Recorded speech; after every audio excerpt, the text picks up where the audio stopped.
de Foxtrot 5, Oscar, Zulu et Kilo, Fred, en mobile une fois de plus.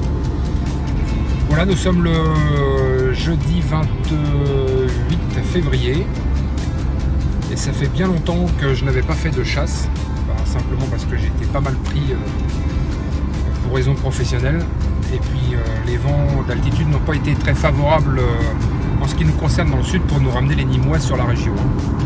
Voilà, donc là il y en a une qui se présente, je pense que je vais rejoindre plutôt mon ami Robert, F6EZ va me rejoindre au QRA là, puis on va y aller ensemble, aller à la recherche de celle-ci puisque elle devrait normalement se trouver dans la région d'Aix-en-Provence. Voilà. Donc il fait un beau temps, le soleil est présent, la température est super puisque nous sommes à 25 degrés. Donc temps idéal, je ne travaille pas cet après-midi donc c'est impeccable. Voilà, donc on va se rejoindre, on va tâcher de faire du décollage sur un point haut et puis essayer également d'obtenir un point, parce que là, vu qu'il est 14h et quelques, le ballon a déjà éclaté, hein, donc on va essayer de relever le pot le plus bas possible pour partir à sa recherche. De toute façon j'ai tout l'équipement dans la voiture, donc c'est parti en ce qui nous concerne. Voilà, alors à tout de suite. Alors ça y est, j'ai récupéré Robert. Tu as récupéré Robert, c'est Robert qui t'a récupéré. C'est Robert qui m'a récupéré, oui, peut-être bien. Oui. On peut voir ça comme ça, enfin cela dit, il m'a rejoint à la maison. Donc là, on reprend la route et puis... bonjour les copains, hein, voilà. Bah oui, tant qu'à faire. On va partir en chasse. Bon alors ça va, Robert a pu faire un dernier point à 1000 un dernier point, voilà, il a fait ses relevés. Bon, cela dit, on a tout l'équipement dans la voiture s'il y a besoin, si nécessaire. Mais normalement, il a un dernier point 1000 mètres, donc on va s'en rapprocher. Puis après, on va essayer de faire ça au râteau, hein, à la bio. On va essayer de se débrouiller comme ça. Voilà, en ce qui me concerne, c'est ma première chasse de l'année. Faute de temps, malheureusement, j'ai pas pu en chasser d'autres. Et toi, tu as dû avoir un peu de temps pour en récupérer quelques-unes. Je te raconterai l'OHP d'hier. Ah, il en a fait une hier quand même, ça c'est plutôt bien. L'OHP d'hier, mais vraiment un gros coup de cul. Hein. Bah vas-y, raconte-nous, hein, c'est fait pour ça. Elle est tombée à la limite forêt, zone d'habitation. Ouais. Et le boîtier ozone dans une rue là comme ça. Ah oui. Et juste derrière c'était la forêt, le parachute dans la forêt sur un arbre. Ah, et la ficelle entre les deux. Ouais.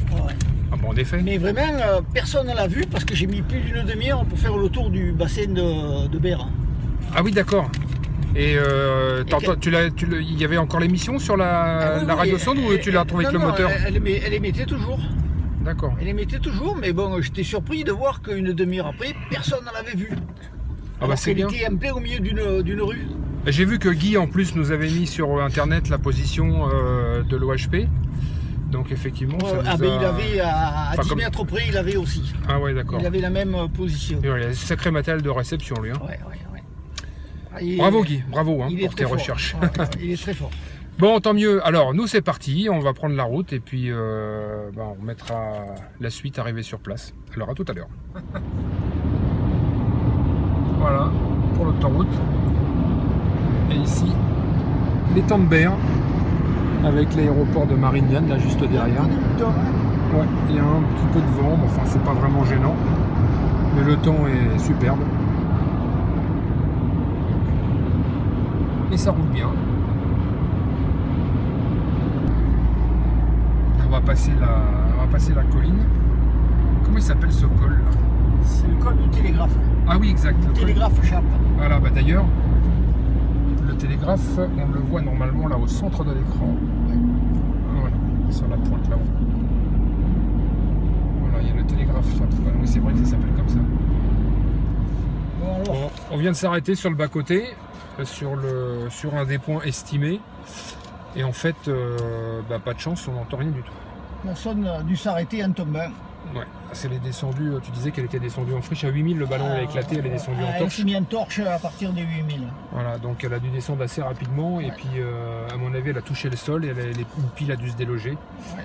Donc je pense même pas que ce soit la peine de prendre le récepteur, quoique je vais le prendre quand même, on sait jamais. Le point que j'ai perdu, c'est juste là, regarde.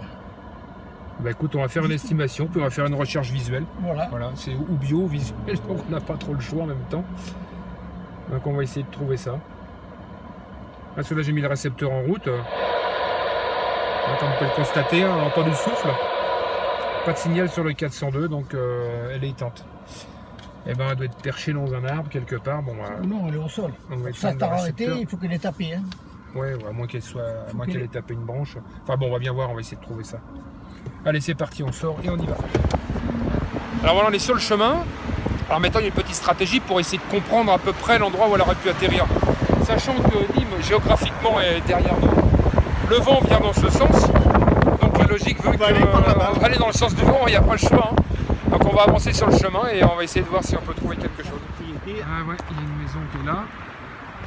On va peut-être prévenir le propriétaire en effet qu'on va traverser à côté de chez lui. Mais pour moi, le fait qu'elle se soit arrêtée, c'est elle a touché le sol. Il y a de fortes chances. On va déjà essayer de relever l'altitude qu'on a ici, parce qu'ici on doit être, je pense, autour de peut-être 200 mètres d'altitude. On a eu le dernier point à 1000 mètres, donc voilà, ça veut dire qu'elle a parcouru 800 mètres par rapport au dernier point. Donc 800 mètres, on va s'avancer un peu en direction du vent, là, on va peut-être passer par derrière. Bon, alors on a prévenu le propriétaire, il n'y a pas de problème, il était même surpris. Donc qu'on serait sur son terrain, enfin au moins à proximité de chez lui. Et puis voilà, il y a une petite forêt à côté. En même temps, on va scruter les arbres. Voir si on ne trouve pas un point rouge, un parachute. Et le sol, voir même si on ne trouve pas la nacelle. Bon, le terrain était défriché, ça va. Et voilà, on va scruter tout le tour, on va essayer de trouver quelque chose. Bon, il va falloir qu'on se fasse un petit calcul savant puisque la radiosonde descendant à une vitesse de 10 à 11 mètres secondes. Le dernier point de relevée étant à 1000 mètres d'altitude et sachant que nous sommes déjà à 100 mètres d'altitude, un petit peu plus de 100 mètres d'altitude ici. Il faut savoir à peu près combien de distance elle a pu parcourir. Donc moi je dis que ça aurait pu parcourir, je pense encore, environ 200-300 mètres, peut-être même 500 mètres. Donc on va continuer et puis voir dans le sens du vent où est-ce que ça aurait pu atterrir.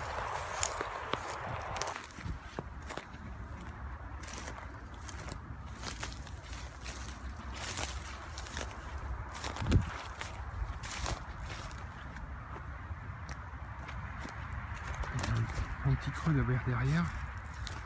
Une colline ici. On va grimper là-haut, on y verra peut-être plus clair. On en profite pour voir passer la patrouille de France en exercice. Parce qu'on n'est pas très loin de la base 701, géographiquement.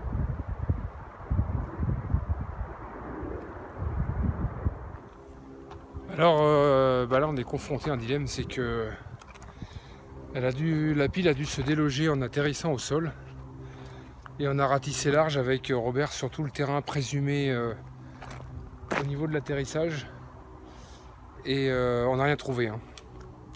On ne peut pas gagner à tous les coups, donc ça fait quand même près d'une demi-heure, si c'est pas plus, qu'on ratisse le terrain à deux et pas de parachute en visuel, ni de bloc de polystyrène, ni de nacelle, ni de fil, ni rien quoi. Donc je pense pas qu'un autre chasseur soit venu avant nous. Le chasseur susceptible d'être passé, je l'ai contacté, il m'a dit qu'il n'était pas parti, donc c'est pas lui. Et écoutez, hein, on va rebrousser chemin, on va rentrer. Encore une qui va rester dans la nature, mais là c'est dommage. Cela dit, on se sera fait quand même une belle promenade, c'est le principal. Voilà, je vais quand même aller rejoindre Robert qui doit être quelque part dans la forêt par là. J'avais emmené mon récepteur avec moi, des fois parce que c'est tellement vallonné ici, il y a beaucoup de petites falaises, de creux de vallons et de collines et de montagnes, que je me suis dit qu'il est possible des fois que ce soit tombé dans un creux, qu'on n'entende pas le signal. Mais là, il n'y a rien du tout. Hein. Voilà. Donc on va rentrer tranquillement et puis avec un peu de chance si on tombe dessus. Sinon je vais essayer de retrouver Robert et puis on va rentrer, c'est pas grave, on sera fait une belle balade dans la nature, il faut regarder le côté positif des choses. Bon Robert, Pas trop déçu? Oh, très déçu. Par Ah ouais, contre, là. regarde ce qu'on a fait. J'ai marché sur la crête là-haut tout le long et j'ai rien trouvé. Hein. Mais on n'est pas allé là. Sur celui-là de chemin, on n'y est pas allé. Tu veux qu'on aille voir? Et il doit être quelque part là derrière le chemin. Parce que j'en ai vu un là où je suis rentré par ce chemin-là en fait. Ouais. Bah, si tu veux, on peut aller y jeter un coup d'œil parce que c'est vrai qu'on a sillonné le côté gauche, mais On le a côté fait, droit, voilà, là, on a fait que le bord de route. Et à droite, on n'a pas fait, alors qu'elle est un peu avant la droite. Donc le point de départ, il doit être là-bas. mais bon, on peut essayer de sillonner cet angle-là si tu veux. Et puis si on trouve rien, bah tant pis, on rentre. Hein. On peut pas gagner à tous les coups, Robert. Ah non. Voilà. C'est une chose, mais comme elle n'est pas en route, ben, je te dis, trouver une aiguille dans une meule de foin, Ah, c'est pas de chance. Hein. Pour ma première de l'année, eh ben, pas de chance, on la trouve pas. j'en ai trouvé à l'arrêt, mais bon, pas celle-là. Tant pis. Ah ouais, c'est pas faute d'avoir cherché, hein. Ça fait quoi maintenant? Une bonne heure. Hein. Bah c'est pas grave, ça sera pour une prochaine fois. Ah, qu'il y a un peu de chance. Bah merci de nous avoir suivis quand même. Et puis à une prochaine fois. Salut les copains.